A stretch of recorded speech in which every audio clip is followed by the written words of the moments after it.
बिस्मिल्लाहिर्रहमानिर्रहीम अस्सलामुअलैकुम। दरबारी टीवी यूट्यूब चैनल पर आप सबको खुशामदीद कहते हैं। मेरा नाम आयशा है। मेरी उम्र सिर्फ 17 साल थी जो मेरे साथ कुछ बहुत अजीब हुआ। रात का वक्त था जो मेरे बाबा ने मेरे कमरे से किसी मर्द को निकलते हुए देखा और बाबा को यही लगा कि ये मेरा चलाया हुआ चक्कर है, जबकि ऐसा कुछ भी नहीं था। मैं तो मज़े से सो रही थी, मुझे तो कुछ भी पता नहीं था। वो तो हमारे घर में चोरी करने के लिए आया था, लेकिन उसे शायद पता नहीं था कि कौन सी चीज़ कहाँ पर है, इसलिए मुख्तलिफ़ कमरों में जा रहा था। और जब वो मेरे कमरे से बाहर निकला तो बाबा ने उसे देख लिया और चोर तो वहाँ से भाग गया, लेकिन इसके बाद मेरी शामत आ गई। बाबा ने मुझे पागलों की तरह मारा। मुझे कहा कि ये तेरा कोई यार है, क्योंकि अगर चोर था तो फिर कुछ चुरा कर क्यों नहीं गया। बाबा ने मुझे खूब मारा और अगले ही दिन मेरी शादी का फ़ैसला कर लिया। मेरी माँ ने कहा कि क्यों बग़ैर तस्दीक के बच्ची के पीछे पड़ गए हो, अभी इसकी उम्र क्या है। हमारे ख़ानदान में कम उम्र में शादी नहीं की जाती थी, लेकिन मेरे बाबा का कहना था कि मैंने खुद अपनी आंखों से उस मर्द को उसके कमरे से निकलते हुए देखा है। अब मैं और कुछ नहीं सोचूंगा, मैं बगैरत इंसान नहीं हूँ, बल्कि इससे पहले कि ये कोई गुल खिला दे मैं इसके कमरे में था। फिर वो क्या कर रहा था, मेरे माँ बाप एक दूसरे से इस किस्म की बातें कर रहे थे जैसे उन्होंने आज तक नहीं की थी। मेरे पापा को यकीन था कि मैं ही बदकिरदार हूँ और मैंने ही उसको घर पर बुलाया है। वो शख्स जो भी था, मेरी ज़िंदगी बर्बाद करने के लिए काफ़ी सामान कर गया था। अगर मेरा उसके साथ कुछ भी होता तो मैं क्या इतनी पागल थी कि उसे घर पर बुलाती। मुझे पता था कि मेरे बाबा बाहर सोया करते थे, अगर मेरा किसी के साथ चक्कर होता तो क्या मैं इतनी बेवकूफ़ होती। मेरे बाबा ने ज़्यादा सोचा नहीं, जल्दी जल्दी में जो भी रिश्ता उनको मिला उनके साथ मेरी शादी करा दी। इस घर में मेरा एक शोहर, एक देवर, सास, एक छोटी सी नंद थी। ये लोग हमारे से काफ़ी गरीब थे और अनपढ़ जाहिल किस्म के लोग थे। इनकी जहनीत पहले ही मुझ तक पहुंच गई थी, क्योंकि एक लड़की इनके मोहल्ले में घर के सामने रहती थी जो मेरी दोस्त थी। उसने कहा कि ये तो बड़े अजीब से लोगों को, उनके घरों में तो हर टाइम गाने बजाने की आवाज़ें आती रहती हैं, और किसी की मोहल्ले में शादी होती है तो तुम्हारी होने वाली सास शादी में चली जाती है और अजीब से बेहुदा कपड़े पहनकर डांस करती है। उसे किसी की परवाह नहीं होती है। बेटे को माँ की फ़िक्र नहीं है, माँ को बेटों की फ़िक्र नहीं है, और उनकी बहन ने तो सारे मोहल्ले को पंसा रखा है। तुम ऐसे गंदे लोगों में जाओगी तो तुम्हारी ज़िंदगी बर्बाद हो जाएगी। मैंने कहा कि मैं क्या कर सकती हूँ कि ज़िंदगी तो मेरी पहले ही बर्बाद हो गई है। मेरे बाप ने मुझे जानवरों की तरह मारा। वो मेरी शादी करवाना चाहता है। घर में मज़ीद कोई बात नहीं हुई। मेरी माँ भी बेबस हो गई और मेरी शादी करवा दी। उसका नाम मली था। मेरे शोहर का मेरे साथ रवैया ठीक था। हम लोगों ने कहा कि सादगी से निकाह करना है तो वो लोग भी मान गए, क्योंकि वो भी खर्चा नहीं करना चाहते थे। इसीलिए ऐसे ही निकाह हो गया। ख़ानदान में कोई रस्म नहीं की गई। मैं 3 भाइयों की इकलौती बहन थी, लेकिन मेरी शादी इस तरह हुई थी कि जैसे किसी की मैयत हो, और ये मैयत ही थी। मैं जाना नहीं चाहती थी, लेकिन मेरी शादी करवा दी गई थी। मैं अपने कमरे में बैठी अपने शोहर का इंतज़ार कर रही थी तो वहाँ पर कुछ बहुत अजीब हुआ। मेरे शोहर की जगह मेरा देवर कमरे में आ गया और मैंने कहा कि तुम यहाँ पर क्या कर रहे हो। उसने कहा कि फ़िक्र न करें, आपकी शादी मेरे भाई के साथ हुई है, मैं तो इस कमरे में सोने के लिए आया हूँ। मैं हैरान रह गई कि उसका यहाँ पर क्या काम है। मैंने कहा कि किस किस्म की बातें कर रहे हो, तो वह हंसने लगा। उसने कहा कि मैं मजाक कर रहा हूँ, मैं यहाँ पे सोने के लिए क्यों आऊँगा, मुझे तो ऐसी कुछ चीज़ देखने का शौक़ नहीं है।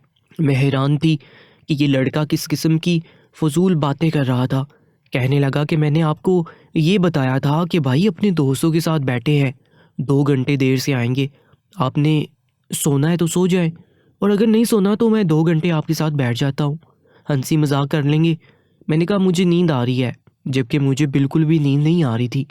लेकिन मैंने झूठ बोला था, क्योंकि मैं नहीं चाहती थी कि इस कमरे में वो 2 घंटे मेरे साथ बैठे। उसका यहाँ क्या काम था। उसने कहा कि आप 2 घंटे जाग लेना, मैंने आपसे बहुत सारी बातें करनी है। एक तो भाई है हमारा, और भाभी और देवर का रिश्ता बड़ा अच्छा होता है। मैंने दिल में सोचा कि भाभी और देवर का रिश्ता आग और पानी का रिश्ता होता है, लेकिन उस बेवकूफ़ को मैं क्या समझाता। मैंने कहा कि मुझे नींद आ रही है और मैंने सोने की एक्टिंग की। वो वहाँ से चला गया। मैंने सूखा सांस लिया। मैंने कहा कि मेरी दोस्त ठीक कह रही थी, उन लोगों को किसी का भी लिहाज नहीं था। ये बात बताने के लिए मेरी नंद भी तो आ सकती थी। मेरा शोहर 2 घंटे के बाद आया। मुझे नींद कहाँ आ रही थी। वो कमरे में आया, लेकिन मेरे शोहर का रवैया ठीक था। ठीक से मतलब मेरा यही है कि जैसा होना चाहिए था वैसा ही था। शुक्र है कि उसने कोई ऐसी बात नहीं की। बाकी मैं उसकी बीवी थी, उसने मुझसे मोहब्बत की शादी नहीं की थी कि वो मेरा किसी हवाले से लिहाज करता, और उसने लिहाज किया भी नहीं।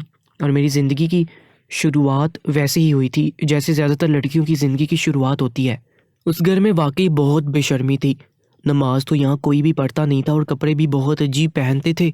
मेरी नंद भी अजीबोगरीब किस्म के कपड़े पहनकर, जिनकी आस्तीन भी नहीं होती थी, सुबह सुबह मोहल्ले में निकल जाती थी कि अपनी सहेली के घर जा रही हूँ। मेरे सर पे सारे घर का काम डाल दिया जाता था और मेरी सास या तो पूरा दिन बैठकर ड्रामे देखती रहती या फिर रोनुमाई नॉवल पढ़ती रहती। भला उसकी उम्र थी ये सब कुछ करने की। अजान होती तो कोई सर पर दुपट्टा नहीं करता था। अगर टीवी लगा होता था तो कोई टीवी की आवाज़ आहिस्ता नहीं करता था। एक दिन मेरा देवर मेरे पास आया। उसने कहा कि आप आंखें बंद करें, मैं आपको एक चीज़ पकड़ाता हूँ, आपने बताना है कि वो चीज़ क्या है। अगर आप सही कहेंगी तो मैं आपको 500 रुपये दूंगा। मैंने कहा कि मुझे इस तरह की कोई गेम खेलने की ज़रूरत नहीं है, और उसे वहाँ से भगा दिया। लेकिन फिर यूँ हुआ कि मेरे शोहर ने मुझे खर्चा देने से इनकार कर दिया। उसने कहा कि मैं तुम्हें खर्चा वगैरह नहीं दे सकता, तुम्हें जो चीज़ चाहिए होगी वो घर में मिल जाएगी। खाना वगैरह घर में बनता है, टीवी अभी सारे एक साथ बैठकर देखते हैं, इसलिए मोबाइल रखने की ज़रूरत नहीं है। बाकी अभी तुम्हारे सारे कपड़े हम लोगों ने नए बनाए हैं, बाकी जब कपड़े ख़राब होंगे तो मिल जाएंगे। रही बात मौसम के कपड़ों की, तो वो अम्मी हर महीने के 2 सूट बनाती हैं, तुम्हारे भी बना देंगे, तुम उनको अपनी पसंद बता देना। मुझे पहले ये बात ठीक लगी, लेकिन शोहर का बीवी को खर्चा न देना कोई अच्छी बात नहीं थी। ये उसका फ़र्ज़ है और उसने पहले ही इस फ़र्ज़ से हाथ धो लिए थे, जबकि ये फ़र्ज़ तो उसे सारी ज़िंदगी निभाना था। ये कोई अच्छी बात नहीं थी। मुझे उसे रोकना चाहिए था, काबू में रखना चाहिए था। मैं उसकी बीवी थी, मुझे उसे अपने काबू में रखना चाहिए था, लेकिन मुझसे ये नहीं हुआ और मैं खामोश होगी। इसके बाद जब मेरा देवर दोबारा मेरे पास आया तो मैंने कहा कि 500 कमाने का मौका क्यों छोड़ दूं। मैंने कहा कि बताओ क्या करना है। वैसे ही उसका दिमाग बच्चों वाला था, वो ज़रूर मुझे कोई बच्चों वाली गेम खेलने वाला था। उसने कहा कि मैं आपकी आंखों पर पट्टी बांध दूंगा और आपके हाथ में एक चीज़ थमा दूंगा, आपने मुझे बताना है कि वो चीज़ क्या है। मैंने कहा कि अच्छा ठीक है। उसने मेरी आंखों पर पट्टी बांध दी। मुझे कहा कि मैं हाथ आके करूं। उसने कहा कि भाभी अगर आप बता ना पाई तो फिर आपको मुझे पैसे देने पड़ेंगे। मैंने ये नहीं बताया कि मेरे पास 1 रुपया नहीं है। मैं बहुत रिलैक्स थी कि ज़्यादा से ज़्यादा क्या चीज़ होगी। उसने मेरी आंखों पे पट्टी बांध दी और मेरे हाथों में कोई चीज़ थमा दी। मैंने जब उस चीज़ को पकड़ा तो मुझे वो चीज़ बहुत अजीब लगी थी। वो चीज़ काफ़ी नरम थी, लेकिन समझ नहीं आ रहा था कि क्या है। वो मुझे बार बार पूछ रहा था कि बताएं बताएं ये क्या है। मैंने कहा कि मुझे नहीं पता, इसीलिए मैं हार गई। जैसे ही मैंने अपनी आंखों से पट्टी हटाई वहाँ कुछ नहीं था। मैंने कहा कि क्या था।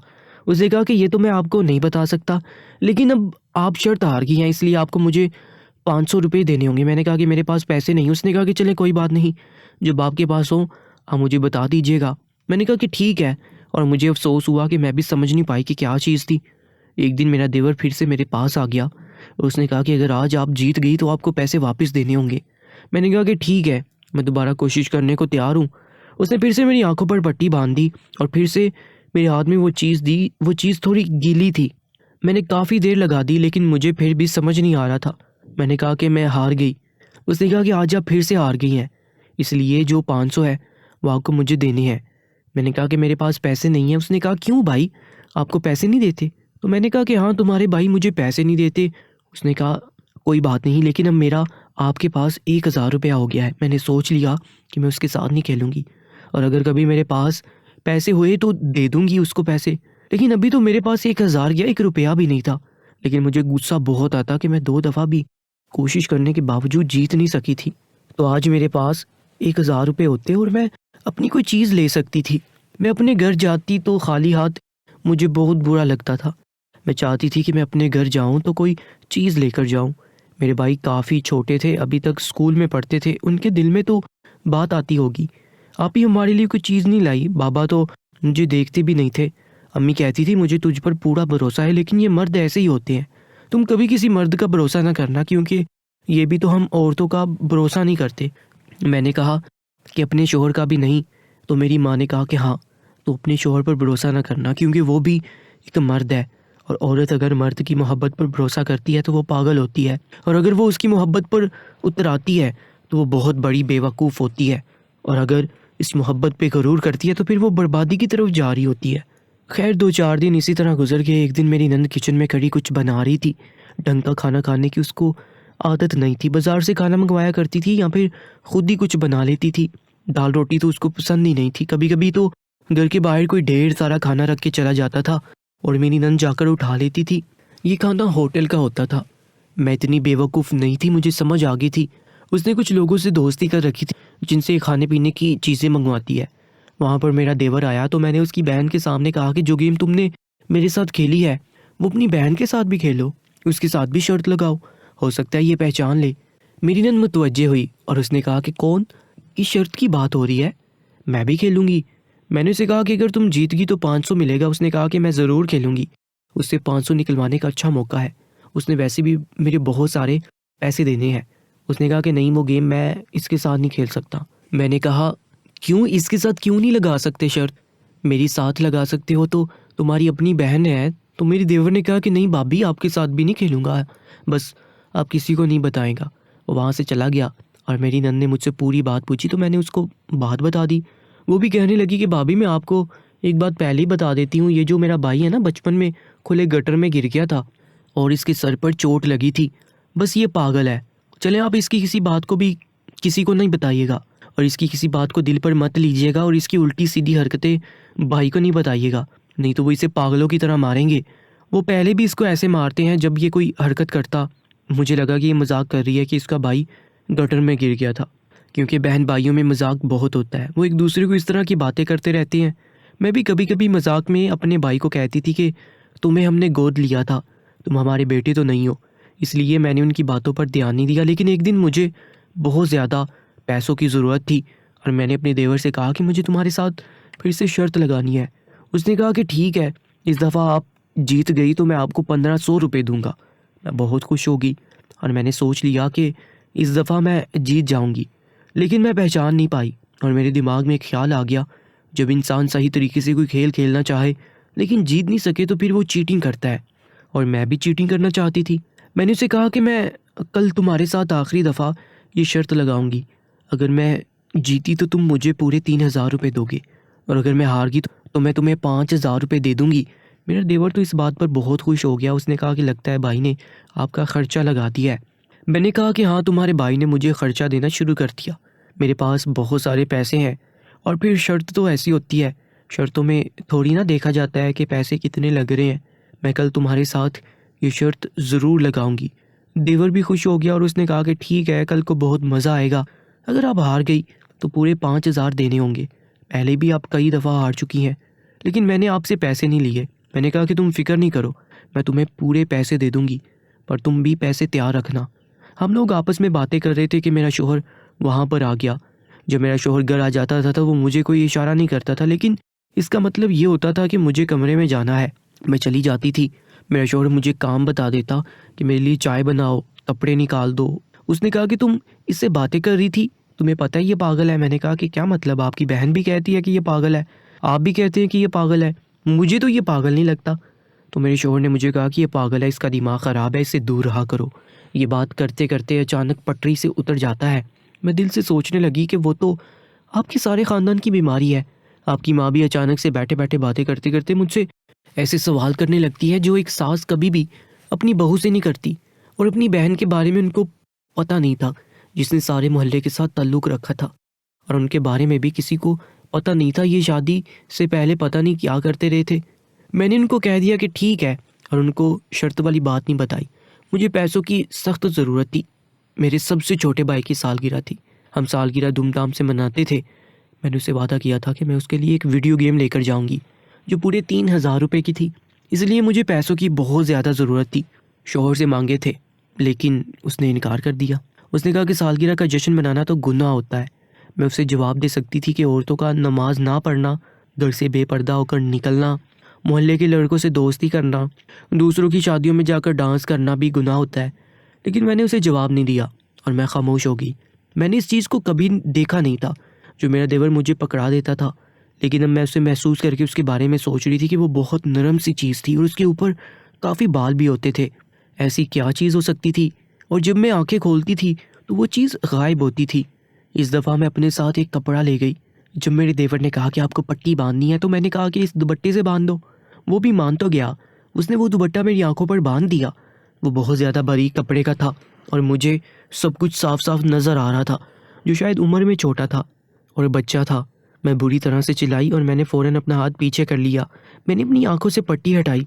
मैंने कहा कि क्या तुम्हें शर्म नहीं आती? उसने कहा कि मैंने इसे समझाया, इसे पकड़ के लाया हूँ, ये तो जहरीला होता है, ये तो इंसान को काट जाता है। कहने लगा ये मेरा दोस्त है, इसका मैंने नाम रखा है। मैं हैरान रह गई थी। मैंने कहा कि ये पागल है। मेरी चीख सुनकर मेरा शौहर भी वहाँ पर आ गया। मेरी सास और मेरी नंद भी, उन्होंने भी मंजर देख लिया। मेरी सास ने मेरे देवर को थप्पड़ मारा, कहा कि जहाँ से उठा के लाया है वहीं छोड़ के आओ, तुम्हें काट गया तो तुम मर जाओगे। मुझे वहाँ से बाहर भेज दिया। फिर मैंने सारी बात बताई। उन्होंने कहा कि हम तुम्हें कह रहे थे कि ये पागल है, तो हम कोई मजाक कर रहे थे, ये सच में पागल है। मैं तो हैरान ही रह गई थी, इस तरह की हरकत कोई पागल ही कर सकता था। फिर मुझे मेरे शौहर ने पूरी बात बताई। उसने कहा कि इसको एक दफ़ा गर्दन तो और बुखार हुआ था, इसके बाद से ये इस तरह की हरकतें करता है, अजीब बातें करता है और कभी कभी बहुत ही गंदी बातें करने लग जाता है। इसीलिए हम लोग भी इससे ज़्यादा बात नहीं करते, इसको इसके हाल पर छोड़ दिया है। ना तो ये पढ़ाई करता है ना कुछ और, अचानक से बदल जाता है, डरता रहता है। और ये जानवरों के साथ तो इससे कुछ ज़्यादा ही प्यार है। कभी किसी चीज़ का जानवर उठा के ले आता है, कभी किसी जानवर का बच्चा उठा के ले आता है। कुत्ते के बच्चे को उठाकर ले आया था और उसको काट लिया था। मैंने अपना सर पकड़ लिया और जब कमरे में आए तो अपने शौहर को बताया कि मुझे पैसों की ज़रूरत है। उसने कहा कि मैंने तुम्हें ख़र्चा देने से मना किया था, ये तो नहीं कहा था कि अगर तुमको इतनी ज़्यादा ज़रूरत हो तो मुझसे नहीं मांगो, मेरी बीवी हो, मुझसे मांगोगी। मैंने अपने शौहर से माफ़ी मांगी, उसने मुझे पैसे दे दिए। मैंने अपने भाई के लिए गेम ख़रीद ली और इसके बाद से मैं देवर से दूर ही रहती थी। वो तो सच में पागल था।